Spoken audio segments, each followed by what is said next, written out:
todos os nossos telespectadores. Aqui é Letícia Barbosa em mais um debate político. Hoje nós estamos aqui iniciando o nosso debate com o operador de político, professor e agora pré-candidato a vereador, Félix Valois. Seja muito bem-vindo. Como é que o senhor está? Sobrevivendo. Agora, na presença de vocês aqui, me sentindo bem melhor. Poxa, nós ficamos muito felizes que o senhor está aqui conosco, conversando um pouco. A atuação de professor e também, o senhor mesmo estava comentando aqui que foi militante e é militante há muito tempo, certo? Muitas pessoas que estão nos acompanhando podem não lhe conhecer tão bem. Então eu vou abrir aqui esse espaço para o senhor contar um pouquinho da sua história. Quem é Félix Valois? Eu sou hoje principalmente avô, né? Uhum. Sentindo muita saudade das minhas netas mais jovens que estão viajando. Sim. Mas o que eu fui na minha vida? Eu, a vida inteira, fui advogado, né? Desde me formei com 22 anos. Hoje eu tenho 81. Então, você há de convir que são quase 60 anos de advocacia. No meio disso, professor universitário, dei aula de direito penal e eventualmente me imiscuí na política, né? Fui deputado estadual e vice-prefeito de Manaus.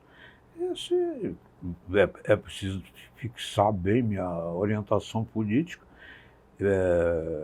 Quando o Partido Comunista Brasileiro ainda estava na ilegalidade, eu já era filiado a ele e continuei até depois que ele se desfez, né? Sim. Hoje eu me filiei ao PT e pretendo me candidatar. Perfeito. Muita coisa mudou, inclusive nós estávamos conversando isso aqui nos bastidores, em relação à política de antes e à política de agora. A sua última campanha foi enquanto vice-prefeito de Manaus, né? Isso. Quando o senhor concorreu ali lado a lado com o Arthur Virgílio. E agora o senhor vem como pré-candidato para vereador de Manaus. Quero saber, na sua perspectiva, não só enquanto agora um agente político, mas como cidadão, como uma pessoa que também analisa a política de certa forma, né? O que mudou mais drasticamente na sua opinião? Letícia, eu tenho dito que o que me leva a essa luta é que eu tenho que dedicar o resto da minha vida para despertar mais amor por Manaus. Eu acho que Manaus está sendo muito desprezada. E eu quero que seja mote de quando eu puder fazer campanha, Manaus, quem ama, respeita. Uhum. Eu acho que está faltando isso, amor e respeito pela cidade. Eu vejo uma apatia muito grande no trato das coisas com a cidade onde eu nasci, vivo e com certeza vou morrer. Então, o amor que eu tenho por Manaus me levou a essa decisão. Quando o senhor traz isso, que o senhor teve uma decisão de retornar, nós sabemos que muita coisa pode ter alimentado essa decisão. Mas qual foi ali a gota d'água que lhe trouxe realmente a falar assim, não, agora eu tenho que vir, eu tenho que tomar essa decisão, ainda mais que o senhor mesmo já disse, né? O senhor contribuiu muito na sua vida. Por que retornar agora? Isso que eu lhe digo, na verdade, essa decisão não, essa ideia me foi passada pelo meu filho mais velho, né? O Luiz Carlos.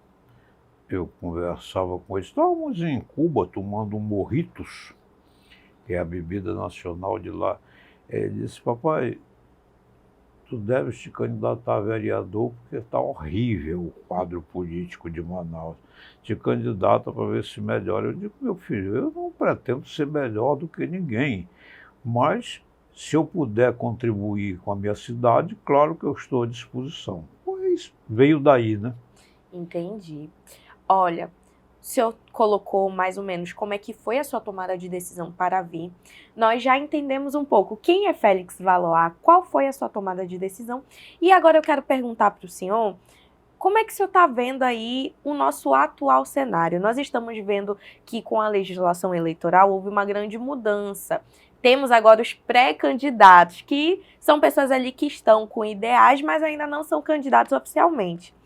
Então, como é que o senhor está avaliando a política local aqui em Manaus? Eu não vejo assim com muita euforia, não. Eu acho que há uma radicalização por baixo. Não se faz política no sentido como ela deve ser feita, no interesse público. Eu acho que primeiro estão colocando os interesses pessoais imediatos, às vezes até partidários, mas com certeza não envolvendo o interesse público de modo geral. E isso não é bom para ninguém, né? Porque você fica criando grupos que não transmitem nem ideologia. Sim. Você não ter uma ideologia é ser absolutamente oco, né? E isso não leva ninguém para diante. Eu não tenho muito entusiasmo com o cenário político atual, não. Entendi. O senhor já tem algum plano governamental pré-estabelecido? Não, se eu conseguir, se eu for candidato e for eleito vereador, meu papel é fiscalizar, né, como é o papel da Câmara, eventualmente legislar, mas a competência legislativa do município é muito restrita, né? A Sim. União abarca quase tudo, mas se eu for eleito, meu papel na Câmara será esse de difundir a qualquer preço o respeito pela cidade. Perfeito. Isso aí é que eu quero fazer. Eu quero que a minha voz seja o cadinho em que se forjem todas as manifestações de respeito e de recuperação de Manaus. Então, o senhor acredita que o senhor estaria em um lado mais de oposição à prefeitura ou não? O senhor estaria ali enquanto situação? Eu não sei quem vai ser o prefeito. Perfeito. Então não posso lhe dizer se estarei na oposição ou na situação. Perfeito. De qualquer maneira, qualquer que seja a posição em relação ao executivo, eu acho que o fato de a gente divergir partidariamente não impede o diálogo, né? Sim. Eu acho que a gente, se todos tivermos o mesmo interesse, que é fazer o bem para Manaus, não importa em que lado você esteja. Temos que encontrar um denominador comum para caminhar juntos.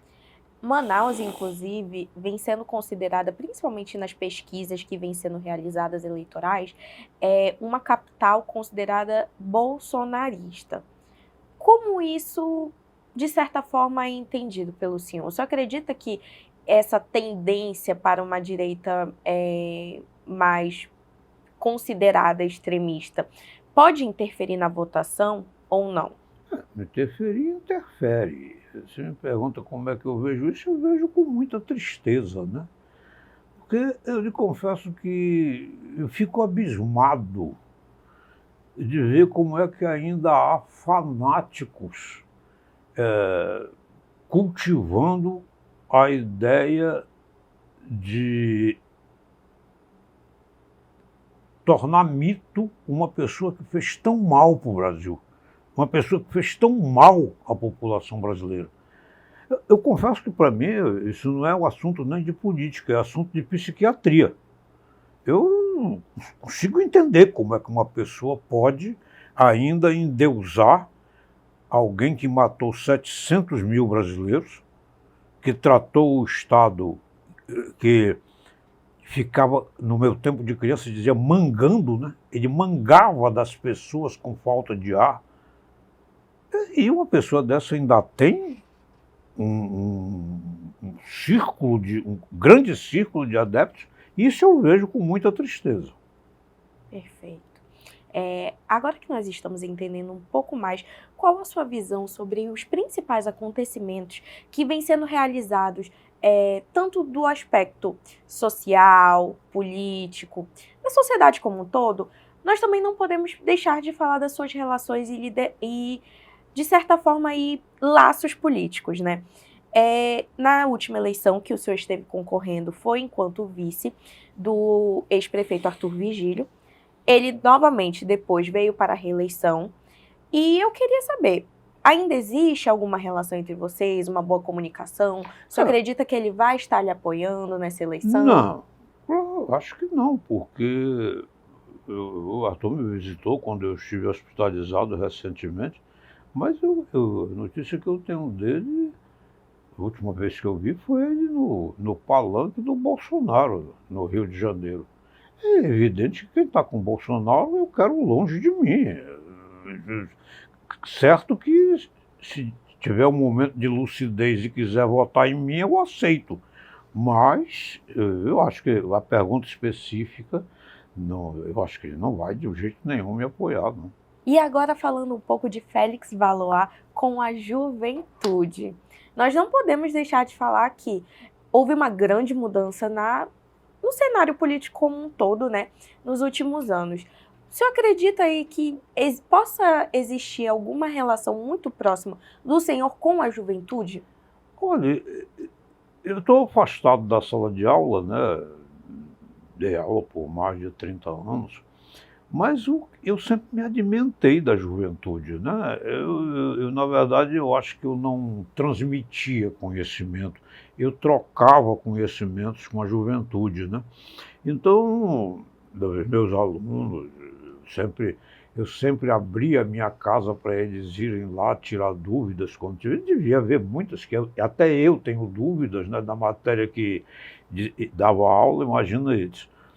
Mas esse contato com a juventude é fundamental, né? Porque senão você cai na velhice mesmo. E aí, se o seu pensamento envelhecer, você esclerosa, né? E eu tenho que manter esse espírito jovem através do contato com a juventude. No atual partido que o senhor está, no PT, acredita que existe alguma certa disputa entre os pré-candidatos a vereadores? Como é que está ali a relação entre vocês? Existe, de certa forma, um ciúme aí entre os candidatos ou está tudo bem no partido? Letícia, eu não teria condições de responder para você porque sou muito jovem no partido, me filiei há pouco tempo. Fui recebido com a mais absoluta deferência, com muita gentileza. O deputado José Ricardo, extremamente gentil comigo, ele que também é pré-candidato a vereador. Enfim, o próprio doutor Marcelo Ramos, que deverá ser o candidato a prefeito, e mesmo os antigos, a professora Marilene Corrêa, o doutor Marcos Barros, me receberam com muita gentileza, como é natural da parte de pessoas educadas, né? Então, eu acho que há uma disputa, afinal de contas, se você é pré-candidato, é porque você quer ser candidato, né? Mas eu não tenho sido assediado, nem incomodado por nada disso. A convenção vai decidir, né, quem vai ser candidato ou não. Se eu for escolhido, ficarei muito honrado. E a saída do partido anterior foi tranquila, sem rusgas? Eu estava sem partido há muito tempo. Há muito Perfeito. tempo, porque depois que o Partido Comunista Brasileiro virou PPS, ele começou a desandar e perdeu completamente o sentido dele, que era uma busca, luta pelo socialismo com base na doutrina marxista, né? Aí ele acabou se diluindo e virou um PFL da esquerda, e eu saí, né? Eu estava um saco de gatos, ninguém se identificava mais ideologicamente, eu saí, estava há muito tempo sem filiação partidária. E agora uma pergunta que, de certa forma, assim, é muito importante a gente entender. O porquê que o senhor ficou tanto tempo afastado? O que aconteceu para o senhor, depois de ser vice-prefeito, que, de certa forma, é um cargo que é muito significativo e exige muito, tanto da questão política quanto administrativa. Por que ocorreu essa decisão de passar tanto tempo longe da política? Eu, francamente, não sei lhe dizer um fato isoladamente, né? Eu acho que o concurso desses fatos, porque veja só, eu em 1997, eu já estava assim, na atuação política há algum tempo, o governador amazonino me convidou para ser secretário de Justiça. eu fiquei na Secretaria de Justiça até o fim do segundo governo dele, em 2002, e nessa dedicação a essa tarefa executiva, que naquele tempo a Secretaria de Justiça cuidava também do sistema penitenciário, eu acabei tendo uma sobrecarga de trabalho com o sistema penitenciário. E de lá para cá eu resolvi descansar um pouco, né? Eu interrompi até a tarefa do magistério e fiquei dedicado só ao meu escritório e aos netos. Então, essa retomada, de fato, é uma nova fase, completamente diferente da anterior. Uma nova fase completamente diferente da anterior. Nós não podemos deixar de expressar aqui que muita coisa mudou, não só da questão legislativa, mas do processo como um todo. Hoje nós temos as redes sociais, as mídias, os podcasts, entrevistas e por aí vai. O senhor está tendo alguma adequação às redes sociais ou não? Não, eu sou completamente analfabeto em matéria de informática.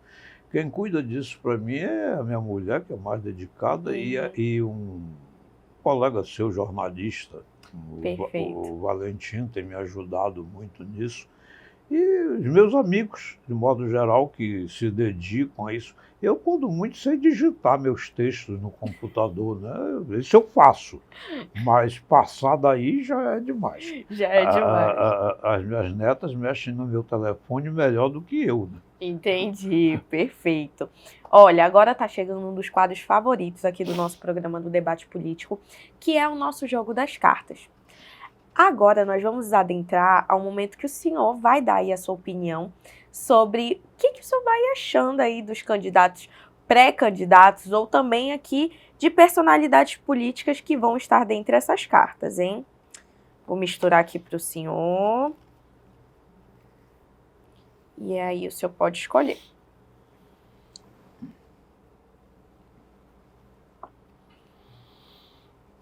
Arthur Virgílio Neto.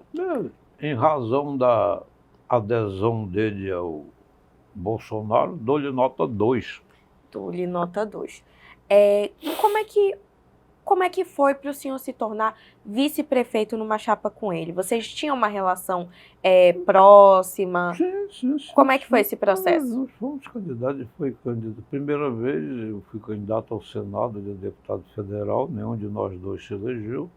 Depois ele foi candidato a deputado federal e eu a estadual, elegemos-nos ambos. E tínhamos, naquela época, por incrível que pareça, uma afinidade ideológica, né? Entendi. Não sei o que aconteceu com ele, não posso saber, né? Então o senhor dá 2. Na última gestão para ele enquanto prefeito, quanto o senhor avalia a última gestão dele? Eu acho que foi uma boa gestão. Perfeito. Eu acho que é preciso distinguir as coisas, né? Manaus é uma cidade extremamente difícil de administrar, porque ela não cresceu, ela inchou, né? Então, manter sob controle esse aglomerado urbano não homogêneo é muito complicado.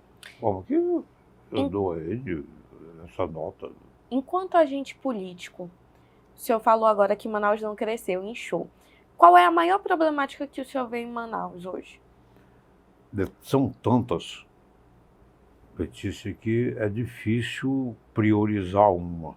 Você tem aí abertamente o de que todo mundo reclama, que é o transporte público, né? Manaus nunca conseguiu estabelecer uma rede de transportes que atenda da Zona Leste à Zona Oeste, interligada, não tem. Eu vejo, porque tenho amigos que, eu na minha idade, evidentemente, não posso mais nem enfrentar o que seria o transporte público em Manaus. Os meus filhos me dão carona, enfim. Mas esse, para mim, é um dos problemas cruciais de Manaus. Outro é essa coisa criminosa que fizeram com os igarapés, né? Os nossos igarapés não podem ficar desse jeito, Letícia. Eles cheiram mal. porque foram maltratados. Recuperá-los é possível, mas é muito dinheiro para fazer isso. E agora a próxima carta.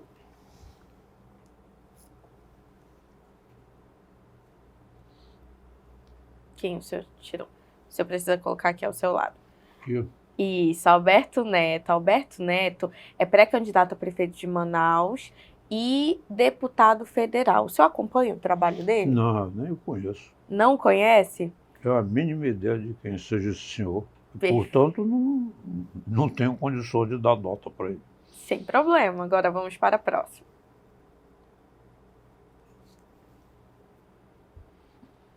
Wilson Lima, governador de Manaus. Como o senhor avalia a gestão de Wilson Lima? Eu acho que poderia ser melhor.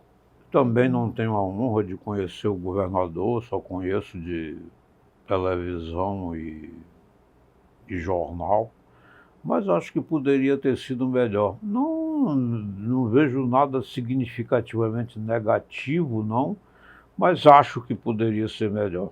De 0 a 10. 5. 5. Próxima carta.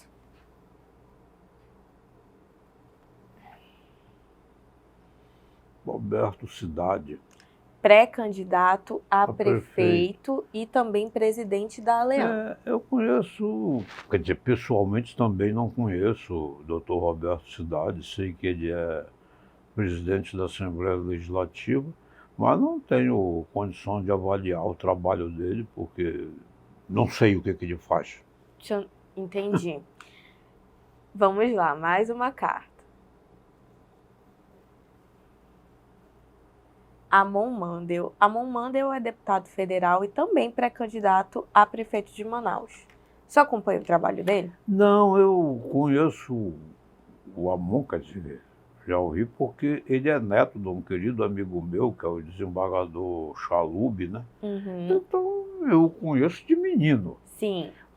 Acho que ele é muito jovem para essa empreitada que é ser prefeito de Manaus, né? Falta de um pouco de estrada, né? Como é que o senhor avalia o trabalho dele, de 0 a 10? Ele tem trabalhado, porque eu não tenho visto a divulgação do trabalho dele, não. Então, não posso dar nota. E agora a sua última carta. Ah, tá.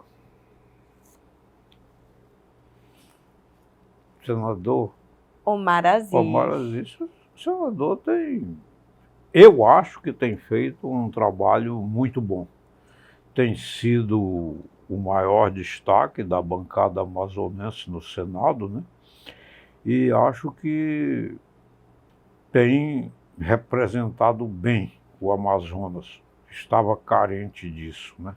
De 0 a 10. 0 a 10, 8. Por que não 10? Porque há sempre alguma coisa, nós professores sempre encontramos alguma coisa, sabendo que também os alunos encontram em nós algum defeito. Então é a margem que o professor tem para discutir a nota. Se pedissem revisão, talvez eu subisse para 9. Perfeito. Agora, dando continuidade à nossa entrevista, nós entendemos aí um pouco sobre qual a sua visão, né, dos políticos locais, também dos que estão trabalhando em sentido nacional, de figuras políticas, e eu quero saber um pouco do senhor. O senhor falou ainda há pouco sobre maturidade, sobre trajetória, né, quando falou um pouco em relação ao deputado federal Amon Mandel. Eu quero saber, o que o senhor acha que mudou, principalmente, do Félix Valor de antes para agora, quando o senhor disse que a sua trajetória ela se faz totalmente nova? O que tem de diferente agora? Olha, evidentemente que eu estou muito mais velho do que estava quando atuei na fase anterior, né? E eu tive a oportunidade de dizer já, os colegas aqui do estúdio, que eu não tenho nenhum orgulho dessa idade, não. Já disse que essa história de que é a melhor idade, isso é mentira, isso é humor negro.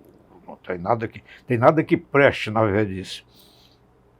Dizem alguns, mas você adquire experiência e sabedoria. Eu não sei bem se isso é verdade, não, mas, claro, tem muito mais vivência do que um jovem de 20 anos, de 30 anos, né? Eu acho que o que mudou em mim é que a tolerância. Apesar de eu continuar inclemente com a burrice ideológica, isso aí eu continuo implacável. Mas eu até admito hoje que as pessoas não foquem o mundo pela mesma lente que eu.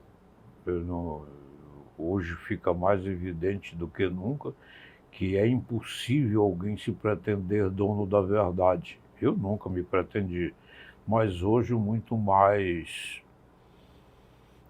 tranquilo, navegando em águas mais mansas, eu estou muito mais disposto a conciliar e a dialogar. Perfeito. O senhor falou agora que o senhor estaria muito mais disposto a dialogar.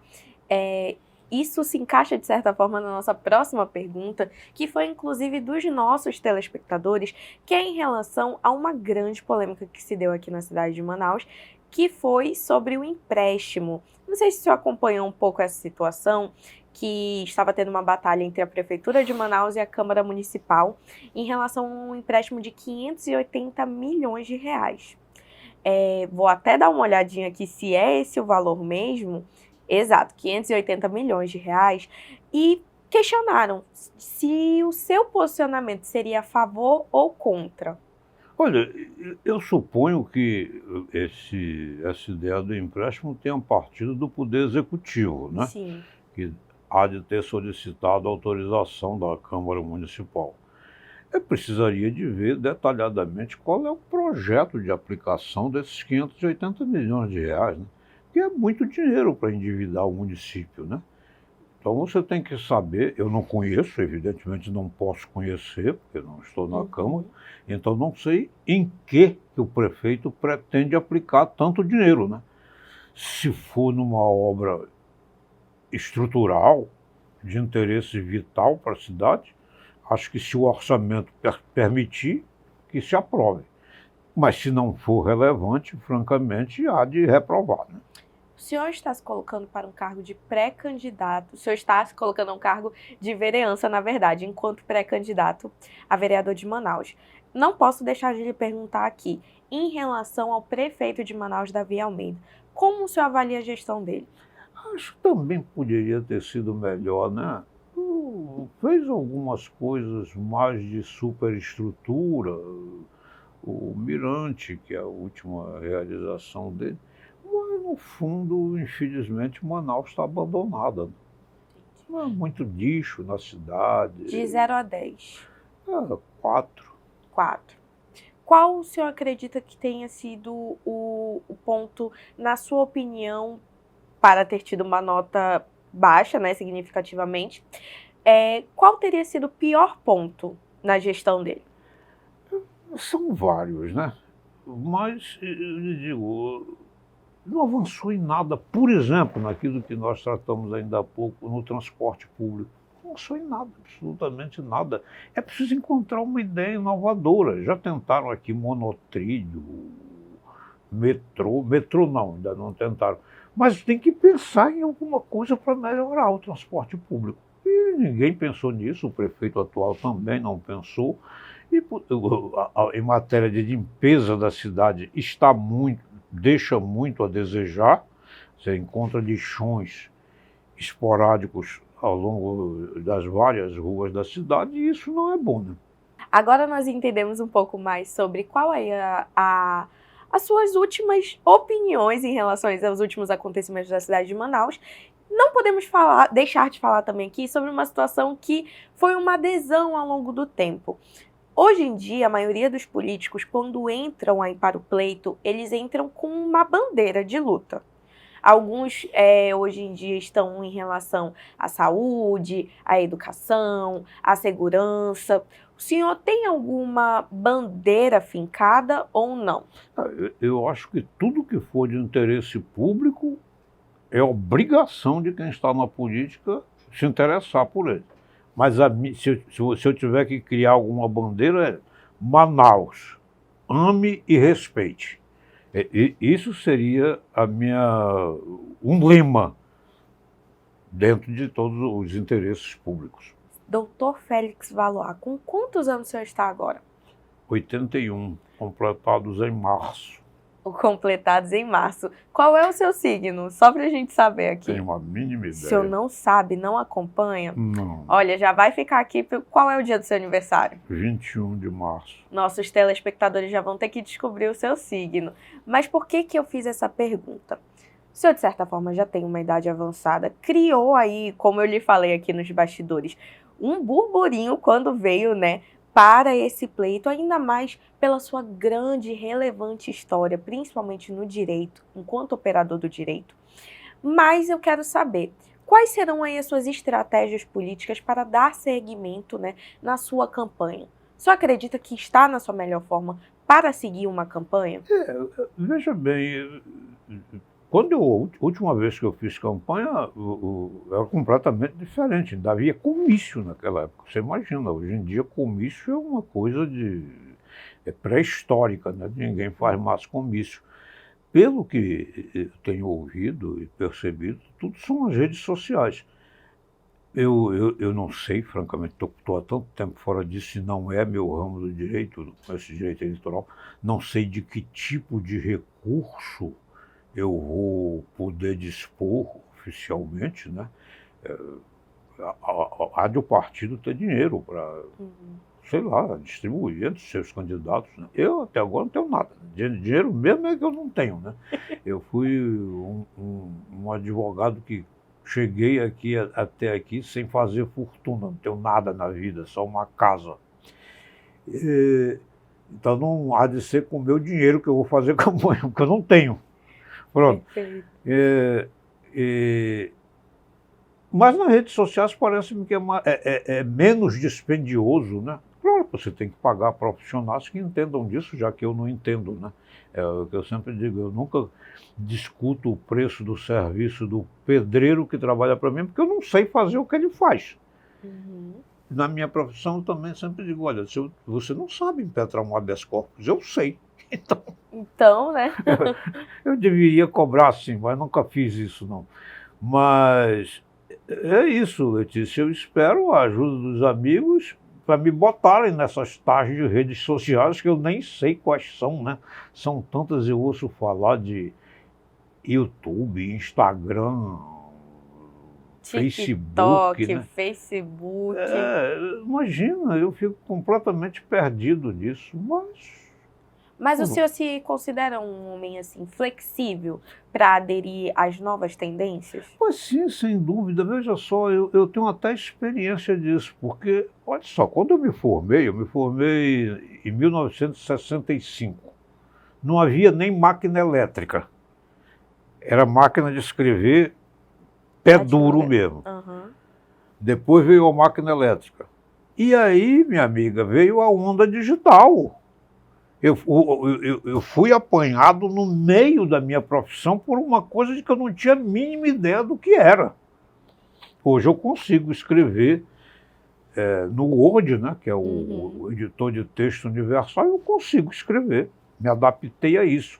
Mas, por exemplo, no escritório, você vai fazer pesquisa de jurisprudência no site e tal. É a juventude que faz isso. Eu já não sei me excluir nessas coisas. Aprendi o mínimo para sobreviver, né? Que é usar um telefone desse. Imagina se minha mãe visse um telefone que tira retrato.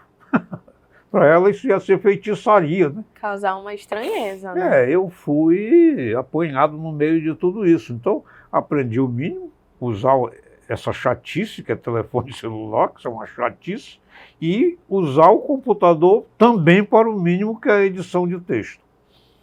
Olha, o senhor falou um pouco da sua trajetória de vida, sobre a sua opinião política. tem uma questão aqui que nós precisamos ainda lhe questionar. Por que que o senhor escolheu militar na causa da esquerda? Não fazendo uma crítica, mas o senhor deixou aqui muito claro que o senhor é militante da esquerda e nós queremos saber o que lhe impulsionou? Qual foi ali o seu entendimento dentro dos seus estudos que lhe fizesse seguir esse caminho? Você diz desde sempre? Desde sempre. Desde sempre? Amiga, veja só, eu sempre Com quantos fui... anos o senhor começou a militar? Eu ingressei... Eu fazia política estudantil, né? Uhum. Eu ingressei no Partido Comunista, eu tinha 18 anos. Eu estava na primeira série da Faculdade de Direito, quando ingressei. Veja, eu sempre fui um sonhador, né? Meu sonho sempre foi a igualdade, né? Quem leu Castro Alves na juventude nunca deixa de ser um sonhador pela igualdade. E eu não vejo como, sem ser hipócrita, a direita possa pretender essa igualdade. Eu acho que se ela é utópica, ela é pelo menos autêntica no pensamento de esquerda. No pensamento da direita, não. A direita ficou claro nos últimos anos no Brasil, a direita tem cultivado um discurso de ódio, um discurso de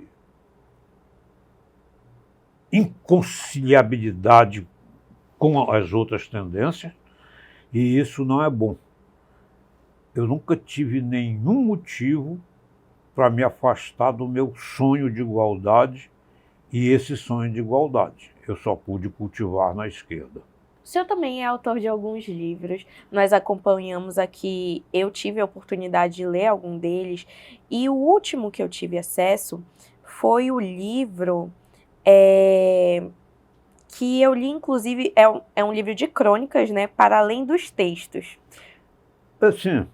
Nesse livro, algo que me chamou muita atenção é quando o senhor faz uma colocação que o senhor não, está no seu pós-fácil assim.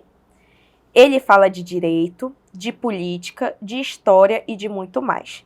Félix fala de política, mas não fala para políticos. Existe hoje em dia um grande discurso que as pessoas dizem que não gostam mais tanto, principalmente de políticos. Hoje existe uma grande rejeição aos políticos. O senhor acredita que existe uma razão para isso, olhando de fora? Claro que existe. Basta você ver uma sessão do Congresso Nacional e ver o deputado Nicolas Ferreira. Quer dizer, aquilo é um ridículo, aquilo é um circo. Agora, veja bem, é impossível você pensar democracia sem o exercício político. A culpa é de quem elegeu o deputado Nicolas Ferreira, para ele ir lá botar peruca. O deputado, o senador, o Magno Malta, parece bêbado. E eu não estou eu não estou censurando o fato de ele beber, não, que eu também não dispenso meu uísque no fim de semana, mas não vou aparecer bêbado na Casa Legislativa. Então, veja bem, estão demonizando a classe política, o que não é bom para a democracia. Isso é coisa da direita, isso é o pensamento do... Pensamento não, que o Bolsonaro não pensa. É o que ele excreta, é isso aí. Então, não é bom, mas é preciso ter suficiente civismo para aprender que nós temos que melhorar a escolha dos nossos representantes. Olha, infelizmente nós vamos ter que estar caminhando aí para finalizar nossa entrevista, mas eu deixo aqui um espaço para o senhor deixar uma mensagem para os nossos telespectadores. Quero deixar aqui um espaço bem aberto mesmo para o senhor falar um pouco sobre o senhor, sobre Manaus e sobre o que os nossos telespectadores podem aguardar aí desse ano. Muito obrigado, Letícia. Olha, eu primeiro quero agradecer a gentileza de vocês que estão aqui no estúdio, que me acolheram com muita elegância. Eu quero dizer que não há outro lema na minha eventual campanha se eu for de fato candidato a vereador. Não há outro lema. Manaus precisa ser mais amada e mais respeitada. O que eu vou fazer, se for eleito, é conversar mais com o meu povo para despertar a necessidade desse amor e desse respeito. Para quem já tem o amor e o respeito, para aumentar. E para quem não tem, para quem veio para cá e não conhece esta belíssima, queridíssima cidade de Manaus, eu quero apresentá-la através da minha visão de absolutamente amante dela. E olha, para você que nos acompanhou até agora, o meu muitíssimo obrigado. Aqui é Letícia Barbosa e esse foi o Debate Político. Até a próxima!